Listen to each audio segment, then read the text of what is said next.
je suis allé chez ma mère avec un cadeau pour son anniversaire. Arrivé à la porte, ma fille de 6 ans m'a pris la main et a chuchoté. « Maman, n'entre pas. » Quand j'ai demandé pourquoi, elle a juste dit « S'il te plaît. Rentrons. » J'ai laissé le cadeau sur le perron et suis parti. Mais sur le chemin du retour, quelque chose est arrivé que je n'oublierai jamais. Avant de commencer l'histoire, n'oubliez pas de laisser un like et de vous abonner à la chaîne pour voir plus d'histoires comme celle-ci. La lumière matinale d'automne, filtrant à travers les grandes baies vitrées du musée, était d'une beauté exceptionnelle. Abigail Morrison jeta un coup d'œil à sa montre tout en apportant les dernières retouches à la nouvelle exposition. Plus qu'1 heure avant l'ouverture. D'une mine tendue, elle ajusta l'angle d'un cadre et recula pour vérifier l'équilibre général. Parfait. Martha, la directrice du musée, s'approcha avec un sourire. Cette exposition d'art moderne n'aurait pas pu voir le jour sans ton travail de commissaire d'exposition. Merci, Martha, répondit Abigail avec un sourire modeste, mais nous avons encore la conférence de presse qui nous attend. De retour dans son bureau, Abigail vérifia son téléphone portable. Un appel en absence de l'école d'Emily. Inquiète, elle rappela aussitôt et un membre du personnel de l'école répondit « Madame Morrison, Emily semble avoir développé une légère fièvre. Pourriez-vous venir la chercher ?» Abigail laissa échapper un profond soupir en pensant à la conférence de presse imminente. « Je comprends, j'arrive tout de suite. » Lorsqu'elle expliqua la situation à Martha, sa patronne compréhensive lui dit « La famille avant tout. Je m'occuperai de la conférence de presse. » Abigail la remercia chaleureusement et quitta précipitamment le musée. Emily, 6 ans, était recroquevillée sur le lit de l'infirmerie de l'école. Ses boucles dorées collaient à son front en sueur et son expression habituellement si vive était quelque peu abattue. Quand Abigail entra dans l'infirmerie, Emily esquissa un faible sourire. « Maman, ça va aller, Emily. » Abigail posa sa main sur le front de sa fille pour vérifier sa température. « Rentrons à la maison. » Une fois dans la voiture, Emily serrait sa peluche sur la banquette arrière. En regardant sa fille dans le rétroviseur, Abigail réfléchissait à sa vie de mère célibataire depuis son divorce 3 ans auparavant. Son ex-mari, James, était parti en disant « J'ai besoin de plus de liberté ». Désormais, il ne rendait visite à Emily qu'1 fois par mois, et seulement quand l'envie lui prenait. Arrivée à leur appartement, Abigail coucha Emily et lui donna un médicament contre la fièvre. Tout en consultant ses emails professionnels, elle commença à faire réchauffer de la soupe dans la cuisine. L'horloge murale indiquait 15 heures.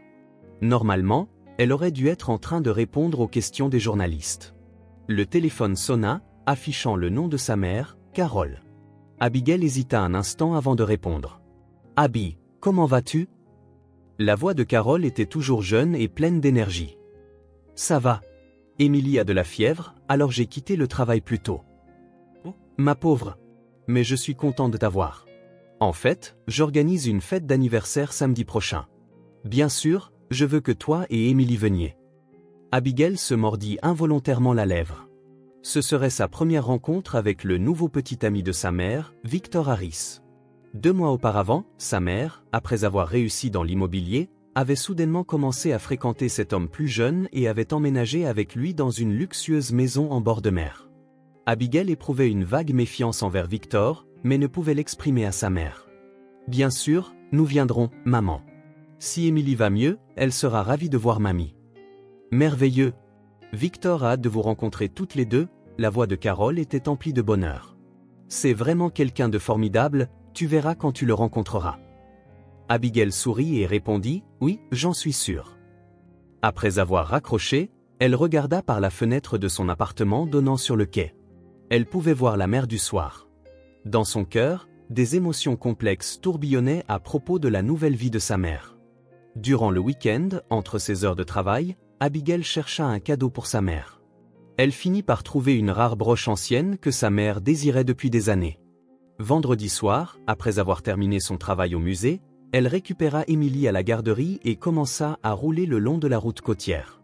« Comment tu crois qu'elle est, la nouvelle maison de mamie ?» demanda Emily à Abigail depuis la banquette arrière. « C'est une jolie maison en bord de mer. On peut voir l'océan et le nouvel oncle. » La voix d'Emily trahissait une pointe de tension. Abigail hésita un instant. « Oui, oncle Victor sera là aussi. Je suis sûr qu'il est gentil. » Emily serra silencieusement sa peluche tandis que le silence emplissait la voiture. Abigail songeait à la nouvelle vie de sa mère. Carol semblait rayonnante, comme si elle avait entamé une nouvelle vie.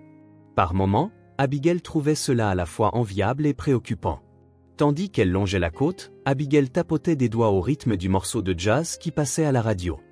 Laissant derrière elle l'agitation de Boston et roulant vers le nord le long de la route côtière, elle sentit l'air changer progressivement. « Maman, j'ai faim. » Regardant dans le rétroviseur, Abigail vit Emily qui contemplait le paysage par la fenêtre, l'air de s'ennuyer. Elle sourit et répondit « Oui, il devrait y avoir une aire de repos bientôt. » Faisons une. Savez-vous que certaines personnes gagnent plus de 10 000 $ par mois rien qu'en postant des histoires Reddit sur YouTube? Sans visage, sans voix, juste un ordinateur portable. Je le fais aussi, lien ci-dessous si vous êtes curieux, pause à la cafétéria de l'aire de repos. Elles prirent un repas léger composé de sandwichs et de jus d'orange. Tout en buvant son jus avec une paille, Emily demanda soudain « Il est comment, l'oncle ?» Abigail fut un peu surprise par la question de sa fille. « Oncle Victor, eh bien, continua-t-elle en choisissant ses mots avec soin, je ne l'ai pas encore rencontré non plus. Je lui ai seulement parlé au téléphone quelques fois. Mais mamie l'aime beaucoup. » Mamie se sentait seule, demanda Emily avec une franchise enfantine. Abigail réfléchit un instant. Depuis la perte de son mari 3 ans auparavant, sa mère Carol vivait seule. Son entreprise immobilière était prospère, elle n'avait donc pas de soucis financiers, mais peut-être se sent-elle seule dans cette grande maison. Peut-être que oui, répondit honnêtement Abigail. Mais mamie est une personne forte, alors elle ne montre pas beaucoup ses sentiments. De retour dans la voiture, Emily sortit sa peluche et un petit livre d'images sur la banquette arrière, entrant dans son propre petit monde. Abigail se concentra de nouveau sur la conduite et commença à penser à Victor Harris. D'après les appels de sa mère, elle avait compris qu'il était un homme d'affaires prospère travaillant dans l'investissement immobilier. Apparemment, ils s'étaient rencontrés lors d'un événement caritatif.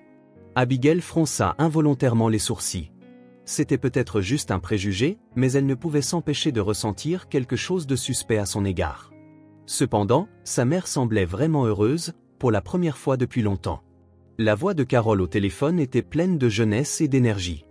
Et surtout, Carol était une adulte, avec le droit de vivre selon son propre jugement. Abigail soupira. Elle ne pouvait pas porter un jugement précis sans l'avoir rencontré d'abord. « Maman, je vois l'océan », la voix d'Emily résonna dans la voiture.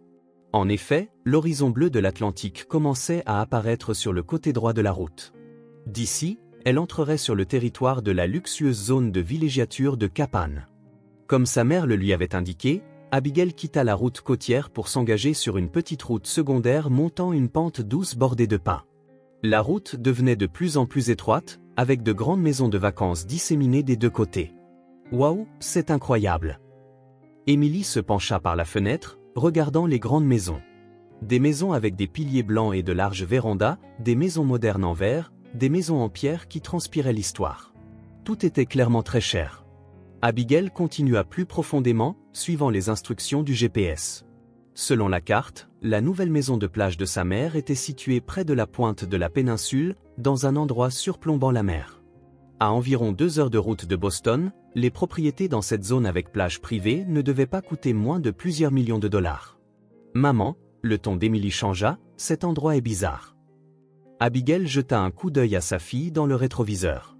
Emily regardait fixement par la fenêtre, son expression clairement tendue. « Qu'est-ce qui ne va pas, Emily ?»« Je ne sais pas », Emily serra fort sa peluche. « C'est juste bizarre. » Abigail rit légèrement. « Tu es probablement juste fatiguée par le long voyage. Nous sommes presque arrivés, et tu verras mamie quand nous arriverons. » Mais l'expression d'Emily ne s'éclaircit pas.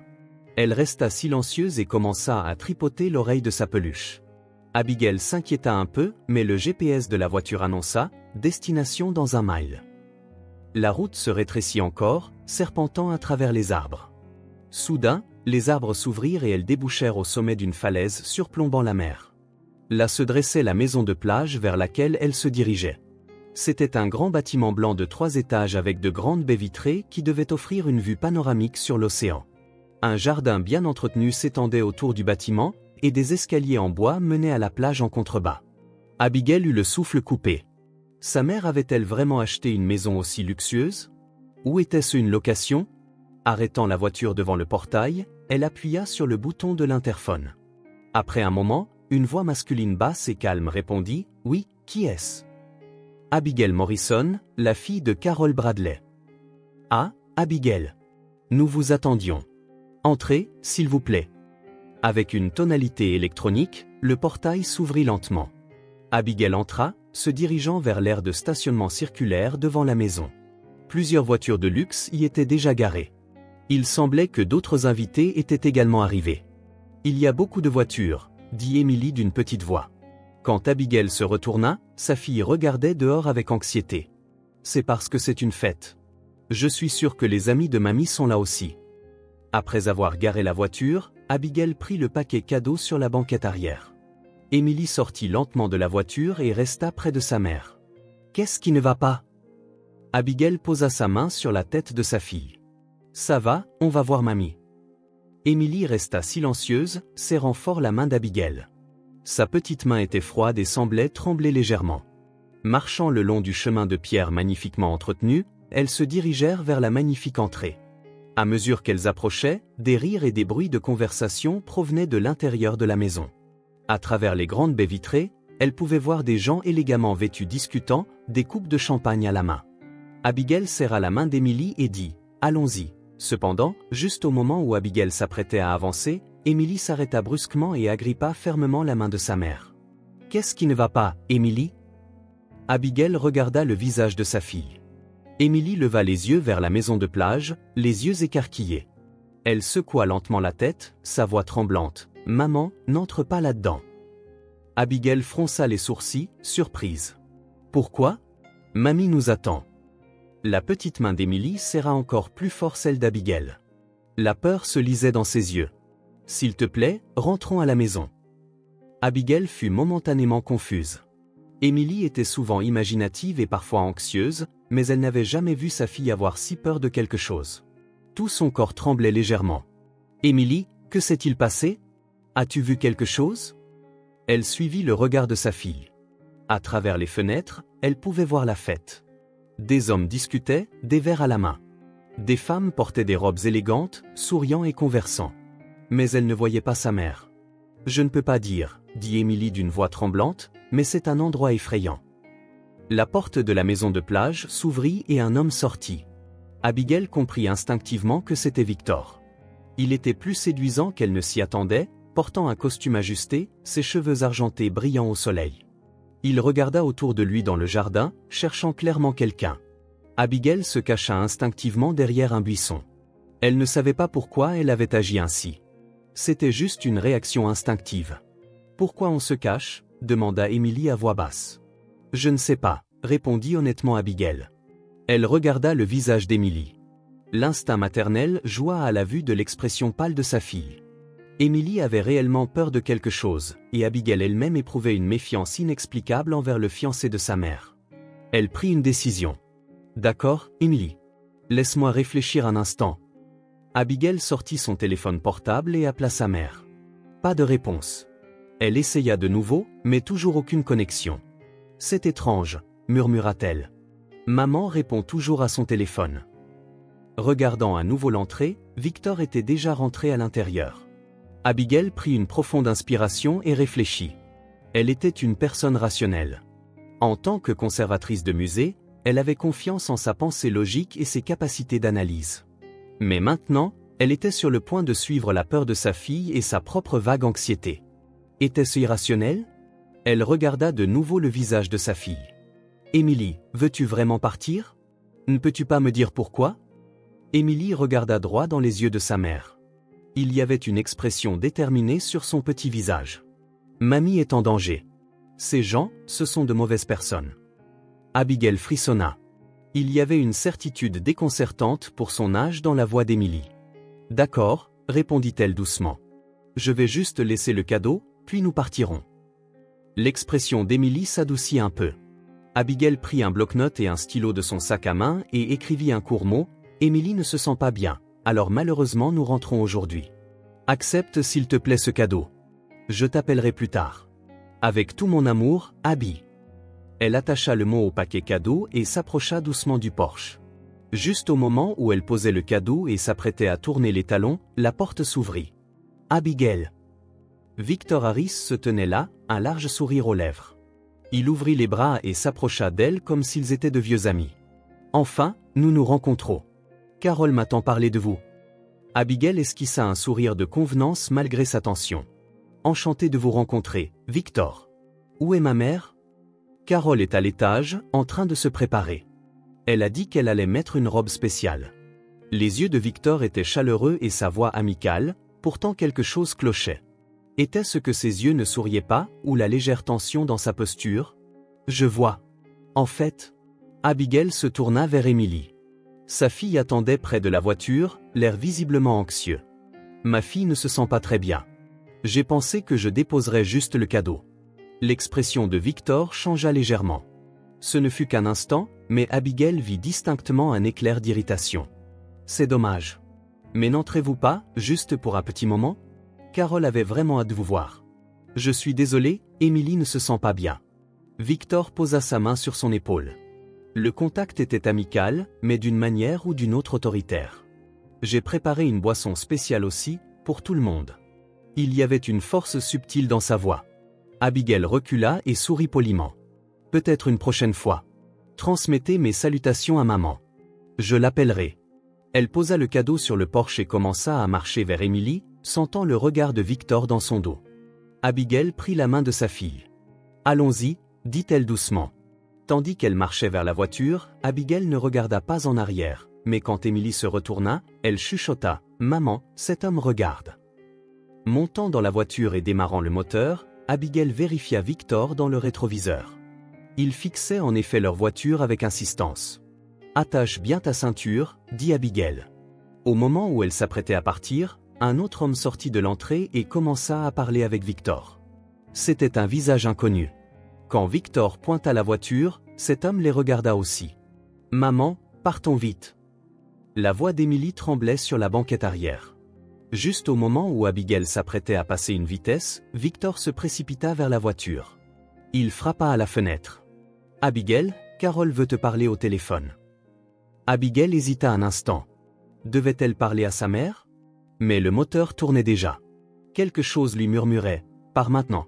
« J'appellerai plus tard », répondit-elle à travers la vitre et démarra. Jusqu'à ce qu'elles atteignent la route, Abigail ne cessa de vérifier le rétroviseur. Victor et l'homme se tenaient dans le jardin, regardant jusqu'à ce que la voiture disparaisse de leur vue. Lorsqu'elles traversèrent le chemin forestier et atteignirent la route principale, Abigail laissa enfin échapper un soupir de soulagement. « Ça va, Emily » appela-t-elle sa fille. « Nous sommes en sécurité maintenant. » Emily serrait toujours sa peluche, sa ceinture attachée. Son expression était encore tendue, mais visiblement en train de se détendre progressivement. « Maman, » dit-elle d'une petite voix, « ces gens allaient faire quelque chose à mamie. » Abigail eut la chair de poule. « Que veux-tu dire ?»« Je ne sais pas, mais ils riaient tous d'une drôle de façon. Mamie est en danger. » Abigail gara la voiture sur un emplacement de stationnement en bord de route et tourna son siège pour faire face à sa fille. « Emily, comment sais-tu ça ?» Emily haussa les épaules. « Je le savais, c'est tout. Si nous étions entrés dans cette maison, quelque chose de mal serait arrivé. » Abigail réfléchit profondément. En tant qu'adulte rationnelle, elle savait qu'elle ne devait pas juger uniquement sur l'intuition d'un enfant. Mais en tant que mère, elle sentait que la peur d'Emily était authentique. Et surtout, elle-même éprouvait une méfiance inexplicable envers Victor. Elle sortit son téléphone portable et appela de nouveau sa mère. Cette fois, après la sonnerie, cela bascula sur une réponse automatique. « C'est étrange », murmura-t-elle. « Maman », la voix d'Emily devint soudain plus forte. « N'appelle pas mamie. Ces gens écoutent. » Abigail fut surprise par les paroles de sa fille. « Emily, que veux-tu dire ?» Ces mots furent interrompus par la sonnerie de son téléphone portable. L'écran affichait « Inconnu ». Après un moment d'hésitation, Abigail appuya sur le bouton de réponse. « Allô ? Abigail, que se passe-t-il » C'était la voix de Victor. « Carol est très inquiète. Venir jusqu'ici pour ensuite repartir. » Abigail regarda par la fenêtre. Elle devait être assez loin de la maison de plage maintenant. Comment Victor connaissait-il son numéro de téléphone ? « Emily ne se sent pas bien, » répondit-elle, essayant de paraître calme. « Je vais la laisser se reposer un peu plus, puis nous reviendrons vous voir comme il se doit. » « Je vois. C'est regrettable. » La voix de Victor était mêlée d'une subtile irritation. Carole voulait passer sa journée spéciale en famille. Elle est fatiguée et allongée maintenant, mais quand elle se réveillera, elle sera déçue. Abigail fronça les sourcils. Mère d'or ? Vous n'avez pas mentionné qu'elle ne se sentait pas bien tout à l'heure. Il y eut un moment de silence. Ah, c'est vrai. Elle se fatigue facilement ces derniers temps. Le médecin dit que ce sont des symptômes de la ménopause. Abigail commença à se sentir anxieuse. Victor, en fait, je ne me sens pas très bien non plus. Je vais rentrer chez moi et me reposer. J'appellerai mère moi-même plus tard. Bien sûr. La voix de Victor redevint amicale. Mais c'est l'anniversaire de Carole. Ne resterez-vous pas au moins pour manger un gâteau ? J'ai préparé quelque chose de spécial pour elle. Une recette spéciale et saine. Abigail regarda Emily dans le rétroviseur. Sa fille secouait vigoureusement la tête. Je suis désolé, nous ferons ça une prochaine fois, dit fermement Abigail. C'est dommage. La voix de Victor devint froide. Je pensais que vous pensiez à Carole. Bon, très bien. Je vous recontacterai. Après la fin de l'appel, Abigail laissa échapper un profond soupir. Elle agrippa fermement le volant et redémarra la voiture. Maman, dit Emily d'une petite voix, est-ce que mamie va bien ? Je ne sais pas, Emily, répondit honnêtement Abigail. Mais je réfléchis à un moyen de le savoir. Elle organisa les options dans sa tête. Devait-elle contacter Judith, la meilleure amie de sa mère, ou devait-elle prévenir la police locale ? Mais il n'y avait aucune preuve claire de danger, juste une intuition et la peur d'une enfant de 6 ans. Pendant qu'Abigail examinait ses options, son téléphone portable sonna de nouveau. Cette fois, c'était le numéro de sa mère. Après un moment d'hésitation, elle répondit. « Maman, ça va ?» Mais ce ne fut pas la voix de sa mère qui répondit. C'était Victor. « Abigail, Carole dort maintenant, mais elle a dit qu'elle voulait te parler à son réveil. » Abigail gara la voiture sur le bas-côté. Quelque chose n'allait pas. Pourquoi Victor utilisait-il le téléphone de sa mère ? Pouvez-vous la réveiller et la faire venir au téléphone ? Exigea-t-elle. Malheureusement, ce n'est pas possible. Je veux qu'elle se repose. Elle est très fatiguée après avoir bu un cocktail spécial. Il y avait une gaieté artificielle dans la voix de Victor. Quel genre de cocktail ? La lassitude d'Abigail augmenta. Une boisson santé. Ma recette spéciale. Tous les invités l'ont aimé aussi. De l'autre bout du fil, une autre voix se fit entendre. Tout le monde n'est pas venu, mais la vieille seule suffit. Continuez comme prévu. L'effet du cocktail spécial se fera sentir dans les 30 minutes. Victor marmonna quelque chose précipitamment et cette voix s'estompa. Cependant, l'appel n'avait pas pris fin. Abigail sentit le sang se retirer de son visage. Elle regarda Emily. Sa fille la fixait avec de grands yeux. « Maman !» La voix d'Emily tremblait, « Cet homme a donné du poison à mamie ?» Abigail fut momentanément sans voix. L'intuition d'Emily correspondait à sa propre anxiété. Elle passa rapidement sur le siège passager et sortit une carte de la boîte à gants. « Emily, ça va. » Elle essayait désespérément de paraître calme. « Nous allons à la police maintenant. » Du téléphone, on entendit le bruit du retour de Victor. « Abigail, vous écoutez toujours ?» Abigail reprit immédiatement le téléphone. « Oui, je vous entends. Victor, que faites-vous en ce moment ? Que voulez-vous dire ?» Sa voix était tendue. « J'essaie juste de faire de la fête d'anniversaire de Carole un succès. Vous parliez à quelqu'un tout à l'heure. L'effet du cocktail spécial se fera sentir dans les 30 minutes, avez-vous dit ?» Il y eut un moment de silence. Le son suivant fut celui du téléphone qui raccrochait. Les mains d'Abigail tremblaient. Elle prit une profonde inspiration et réfléchit à sa prochaine action. Elle devait appeler la police, mais que devait-elle leur dire exactement ? Dire simplement « Le petit ami de ma mère est suspect » ne suffirait pas. Ses pensées furent interrompues par la voix d'Emily. « Maman, mamie appelle à l'aide. » Abigail se retourna, surprise. « Quoi ?» Le visage d'Emily était pâle, comme si elle voyait un autre monde. « Mamie souffre. » Elle dit « Aidez-moi. » Instinctivement, Abigail appela le 911.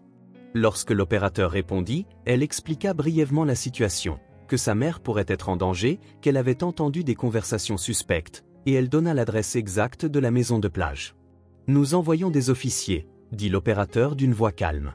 « Veuillez rester dans un endroit sûr. » Après avoir terminé l'appel, Abigail démarra le moteur de la voiture. Maintenant, Émilie, attache ta ceinture.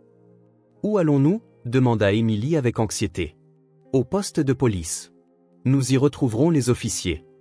Abigail fit demi-tour et se dirigea vers le poste de police le plus proche.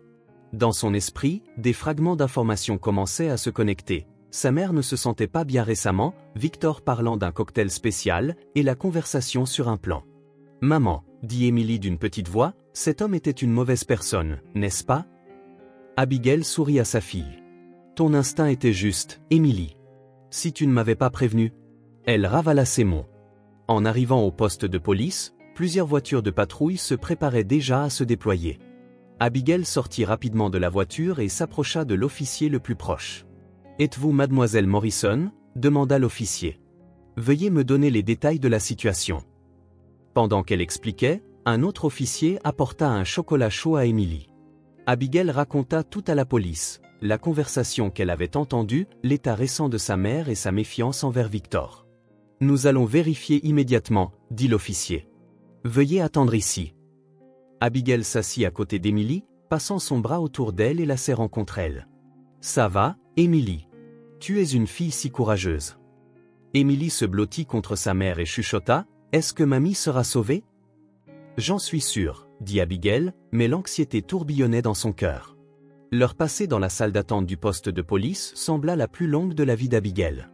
Émilie, enfin libérée de la tension, dormait sur le canapé. Tandis qu'Abigail caressait doucement les cheveux de sa fille, la porte s'ouvrit et un officier en uniforme entra. « Madame Morrison. » Son expression était radieuse.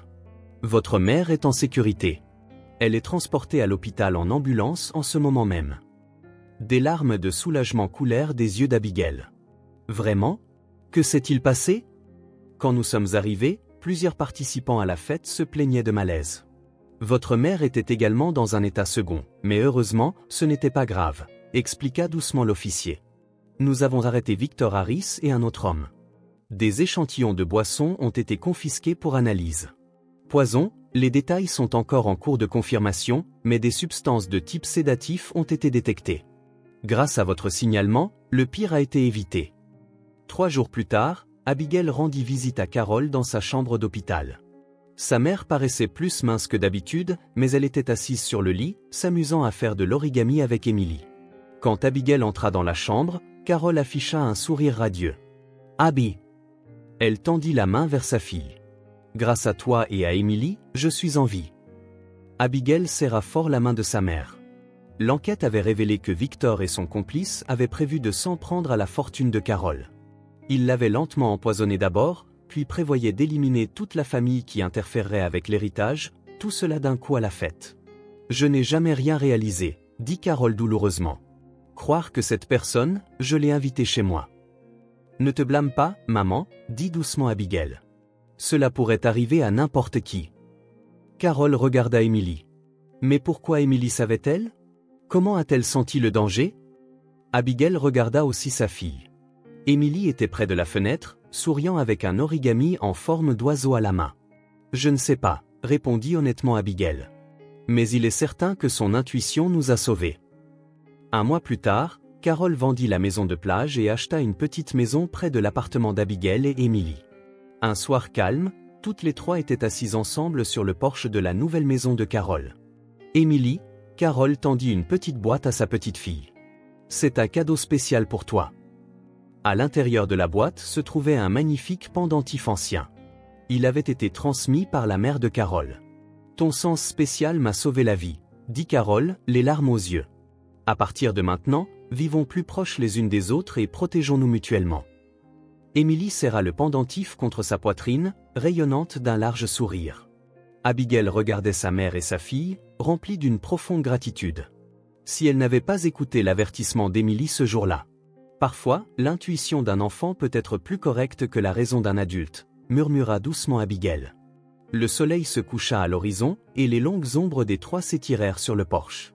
Un nouveau départ les attendait. Le lien de 3 générations, renforcé par la crise surmontée. C'était la preuve d'une vraie famille qui pouvait résister à n'importe quelle tempête.